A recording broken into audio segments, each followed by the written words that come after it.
22nd degree. Knight of the Royal Axe or Prince of Libanus. Sympathy with the great laboring classes, respect for labor itself, and resolution to do some good work in our day and generation. These are the lessons of this degree, and they are purely Masonic. Masonry has made a working man and his associates the heroes of her principal legend, and himself the companion of kings. The idea is as simple and true as it is sublime. From first to last, Masonry is work. It venerates the grand architect of the universe. It commemorates the building of a temple. Its principal emblems are the working fools of masons and artisans. It preserves the name of the first worker in brass and iron as one of its passwords. When the brethren meet together, they are at labor.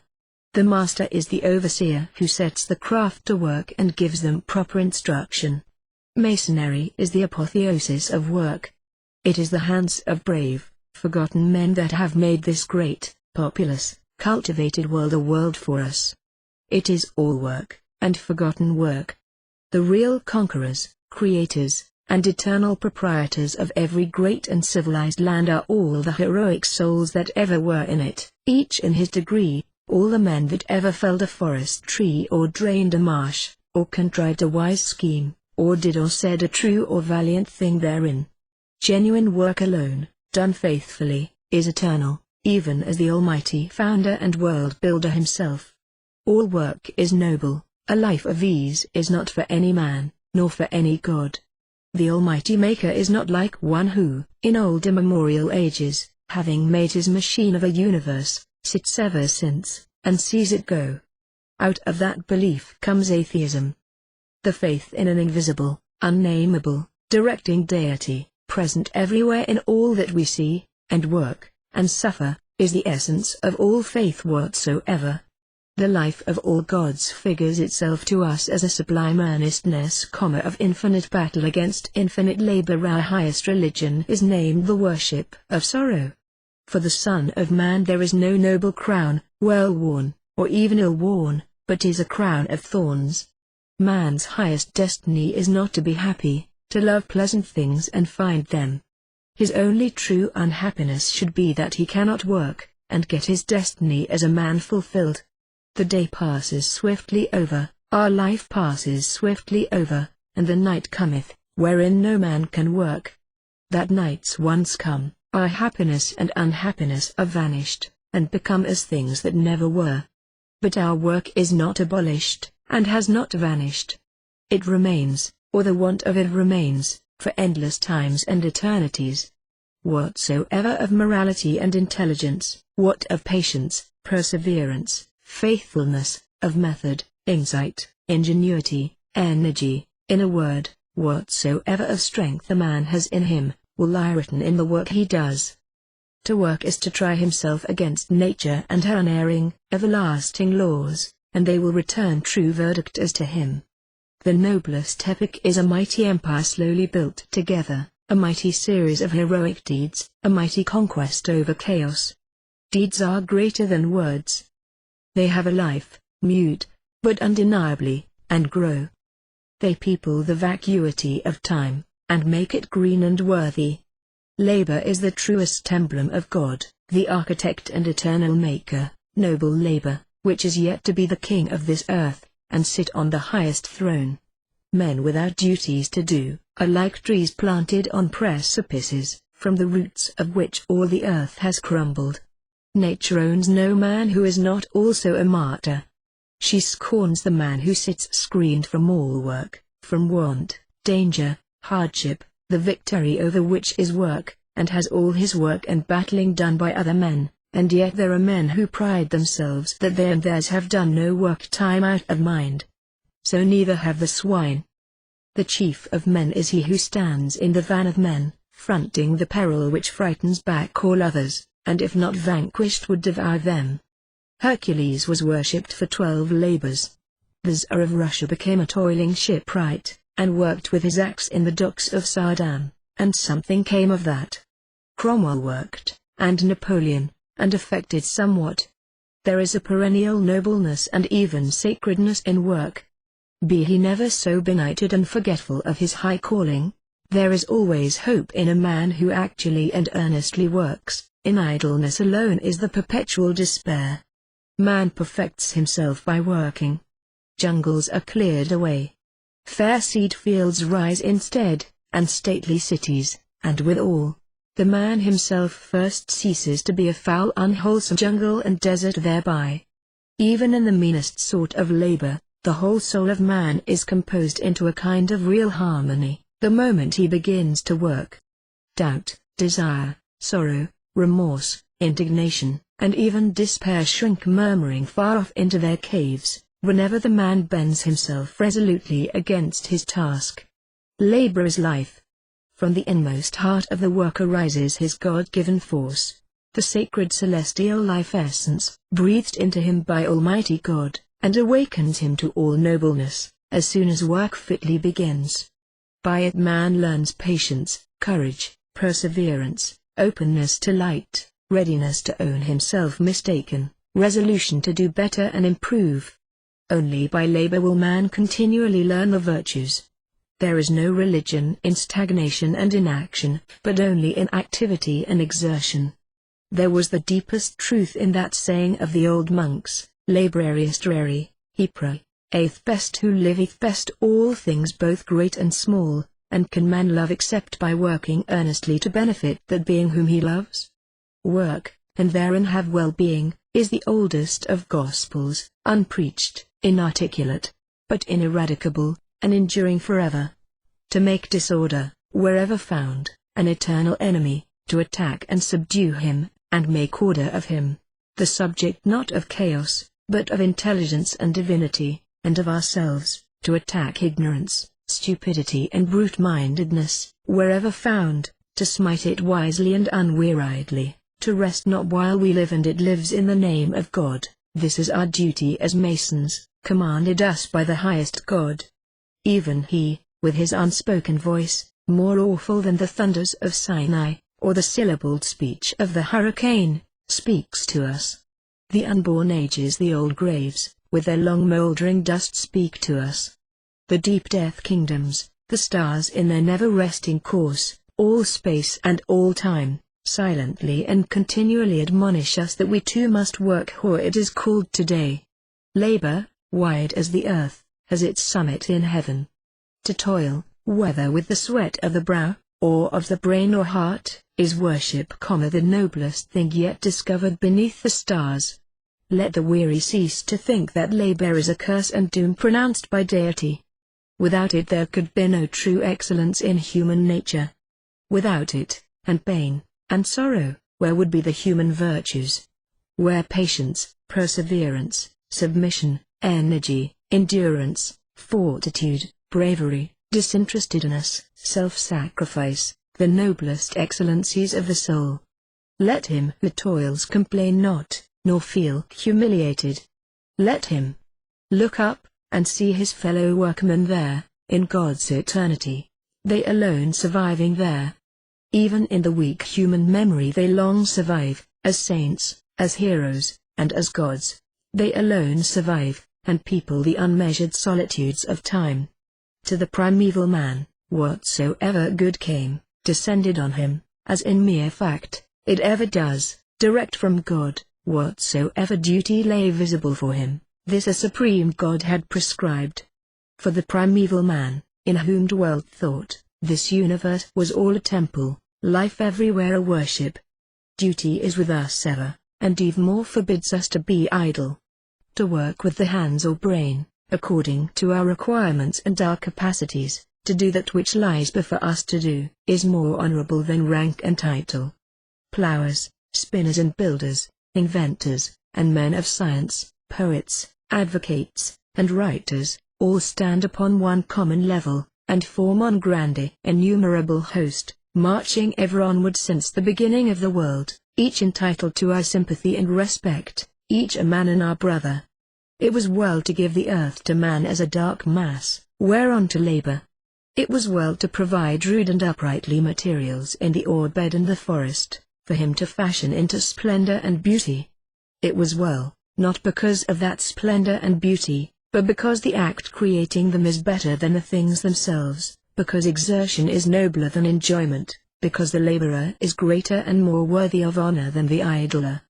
Masonry stands up for the nobility of labor. It is heaven's great ordinance for human improvement. It has been broken down for ages, and Masonry desires to build it up again.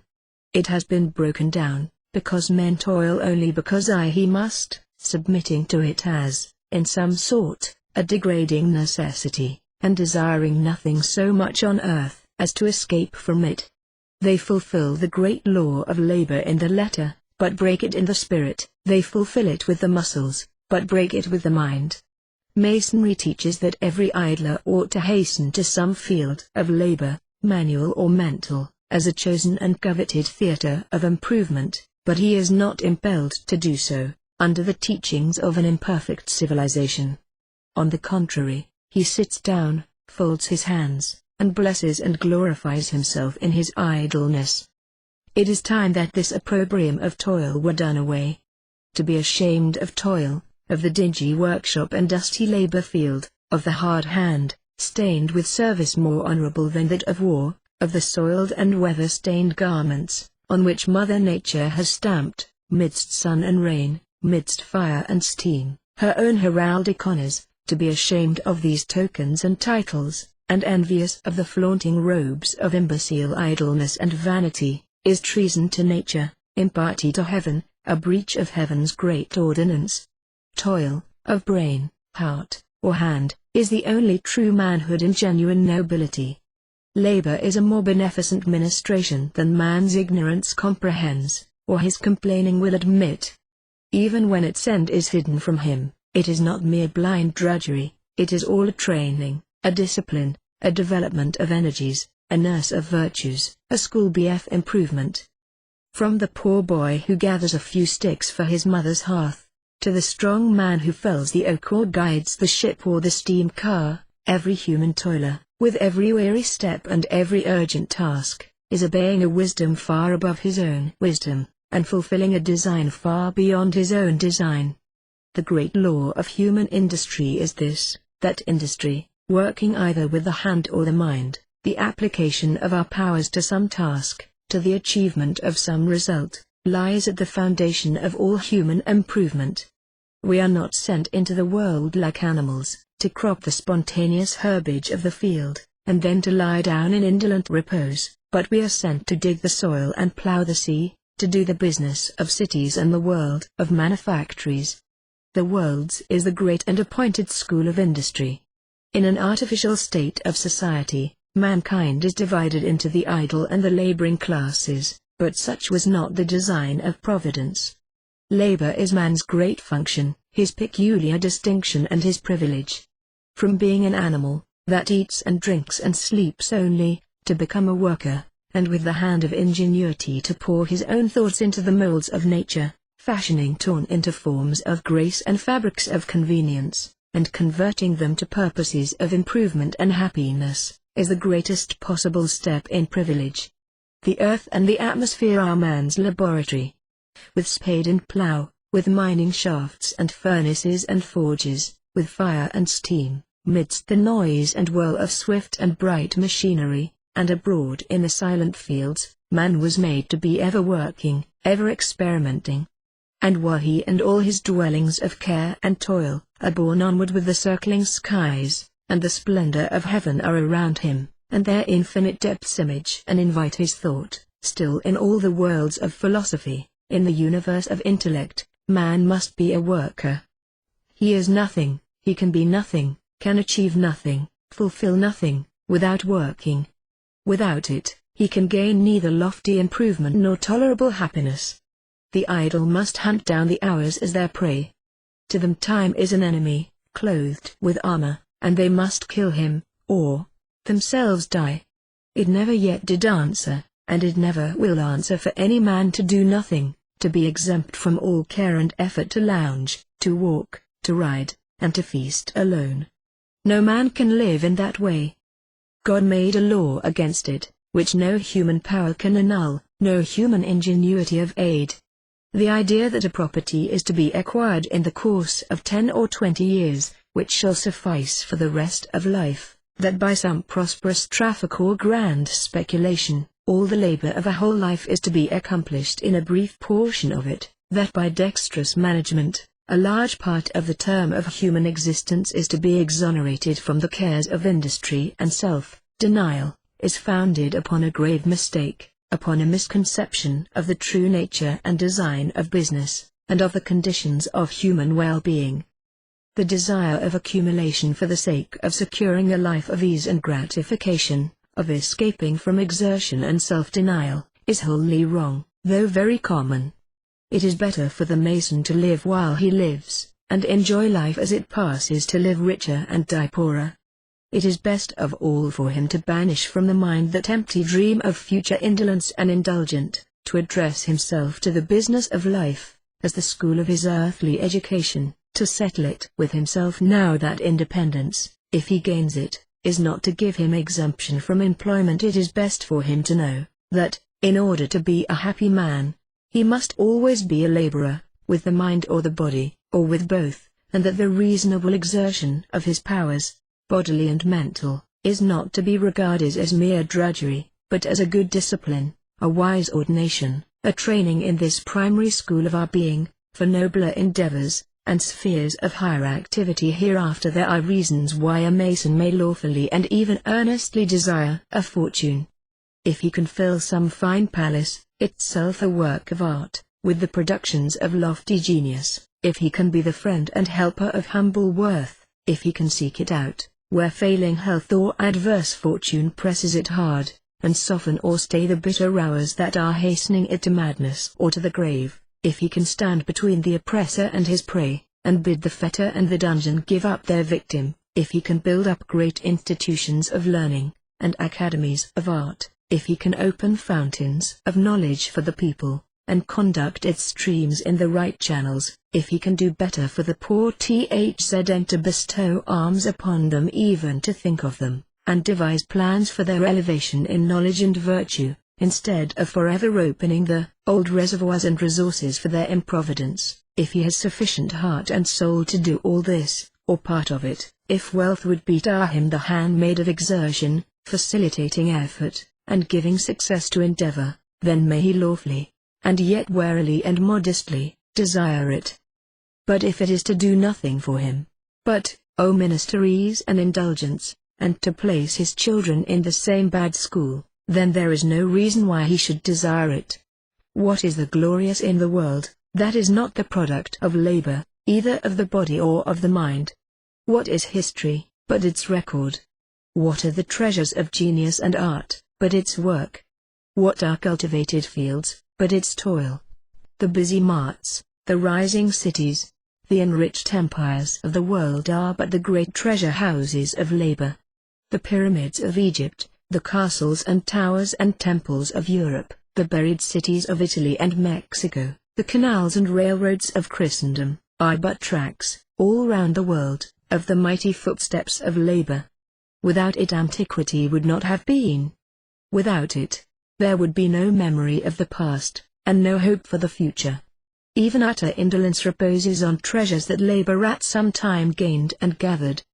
He that does nothing, and yet does not starve, has still his significance, for he is a standing proof that somebody has at some time worked. But not to such does Masonry do honor. It honors the worker, the toiler, him who produces and not alone consumes, him who puts forth his hand to add to the treasury of human comforts, and not alone to take away. It honors him who goes forth amid the struggling elements to fight his battle, and who shrinks not, with cowardly effeminacy, behind pillows of ease. It honors the strong muscle, and the manly nerve, and the resolute and brave heart, the sweating brow, and the toiling brain. It honors the great and beautiful offices of humanity, manhood's toil and woman's task, paternal industry and maternal watching and weariness, wisdom teaching and patience learning, the brow of care that presides over the state, and many-handed labor that toils in workshop, field, and study, beneath its mild and beneficent sway. God has not made a world of rich men, but rather a world of poor men, or of men, at least, who must toil for a subsistence. That is, then, the best condition for man, and the grand sphere of human improvement. If the whole world could acquire wealth, and one man is as much entitled to it as another, when he is born, if the present generation could lay up a complete provision for the next, as some men desire to do for their children, the world would be destroyed at a single blow. All industry would cease with the necessity for it, all improvement would stop with the demand for exertion, the dissipation of fortunes, the mischief of which are now countervailed by the healthful tone of society, would breed universal disease, and reek out into universal license, and their world would sink, rotten as Herod, into the grave of its own loathsome vices. Almost all the noblest things that have been achieved in the world, have been achieved by poor men, poor scholars, poor professional men, poor artisans and artists, poor philosophers, poets, and men of genius. A certain solidness and sobriety, a certain moderation and restraint, a certain pressure of circumstances, are good for man.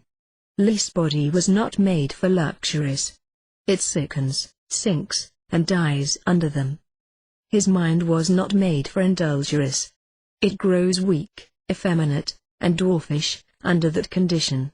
And he who pampers his body with luxuries and his mind with indulgence, bequeaths the consequences to the minds and bodies of his descendants, without the wealth which was their cause. For wealth, without a law of entail to help it, has always lacked the energy even to keep its own treasures. They drop from its imbecile hand. The third generation almost inevitably goes down the rolling wheel of fortune, and learns the energy necessary to rise again, if it rises at all, heir, as it is, to the bodily diseases, and mental weaknesses, and the soul's vices of its ancestors, and not heir to their wealth. And yet we are, almost all of us, anxious to put our children, or to ensure that our grandchildren shall be put, on this road to indulgence, luxury, vice, degradation, and ruin, this headship of hereditary disease, soul malady, and mental leprosy. If wealth were employed in promoting mental culture at home and works of philanthropy abroad, if it were multiplying studies of art, and building up institutions of learning around us, if it were in every way raising the intellectual character of the world, there could scarcely be too much of it. But if the utmost aim, effort, and ambition of wealth be, to procure rich furniture, and provide costly entertainments, and build luxurious houses, and minister to vanity, extravagance, and ostentation, there could scarcely be too little of it. To a certain extent it may laudably be the minister of elegancies and luxuries, and the servitor of hospitality and physical enjoyment. But just in proportion as its tendencies, divested of all higher aims and tastes, are running that way, they are running to peril and evil. Nor does that peril attach to individuals and families alone. It stands, a fearful beacon, in the experience of cities, republics, and empires. The lessons of past times, on this subject, are emphatic and solemn. The history of wealth has always been a history of corruption and downfall. The people never existed that could stand the trial. Boundless profusion is too little likely to spread for any people the theatre of manly energy, rigid self-denial, and lofty virtue. You do not look for the bone and sinew and strength of the country, its loftiest talents and virtues, its martyrs to patriotism or religion, its men to meet the days of peril and disaster, among the children of ease, indulgence, and luxury. In the great march of the races of men over the earth, we have always seen opulence and luxury sinking before poverty and toil and hardy nurture. That is the law which has presided over the great professions of empire. Sidon and Tyre, whose merchants possessed the wealth of princes, Babylon and Palmyra, the seats of Asiatic luxury, Rome, laden with the spoils of a world, overwhelmed by her own vices more than by the hosts of her enemies, all these, and many more, are examples of the destructive tendencies of immense and unnatural accumulation, and men must become more generous and benevolent, not more selfish and effeminate, as they become more rich, or the history of modern wealth will follow in the side train of all past examples. All men desire distinction, and feel the need of some ennobling object in life. Those persons are usually most happy and satisfied in their pursuits, who have the loftiest ends in view. Artists, mechanics, and inventors, all who seek to find principles or develop beauty in their work, seem most to enjoy it. The farmer who labors for the beautifying and scientific cultivation of his estate, is more happy in his labors than one who tills his own land for a mere subsistence. This is one of the signal testimonies which all human employments give to the high demands of our nature. To gather wealth never gives such satisfaction as to bring the humblest piece of machinery to perfection, at least, when wealth is sought for display and ostentation, or mere luxury, and ease, and pleasure, and not for ends of philanthropy, the relief of kindred, or the payment of just debts, or as a means to attain some other great and noble object. With the pursuits of multitudes is connected a painful conviction that they neither supply a sufficient object, nor confer any satisfactory honor. Why work, if the world's is soon not to know that such a being ever existed, and when one can perpetuate his name neither on canvas nor on marble, nor in books, nor by lofty eloquence, nor statesmanship?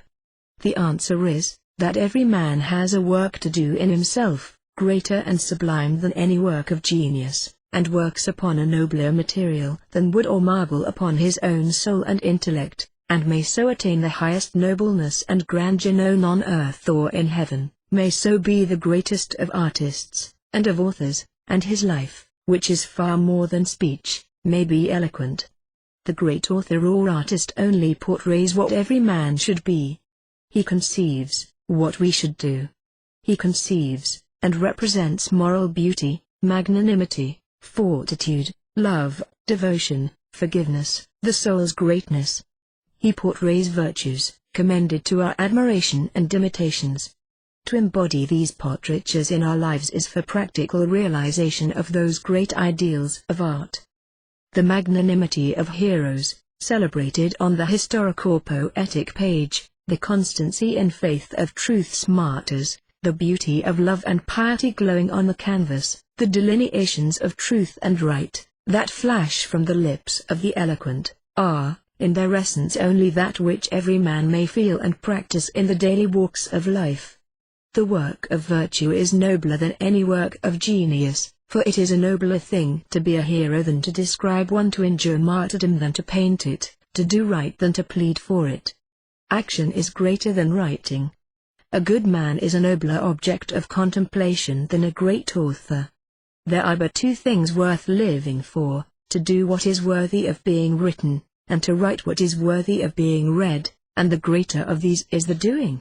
Every man has to do the noblest thing that any man can do or describe. There is a wide field for the courage, cheerfulness, energy, and dignity of human existence. Let therefore no Mason deem his life doomed to mediocrity or meanness, to vanity or unprofitable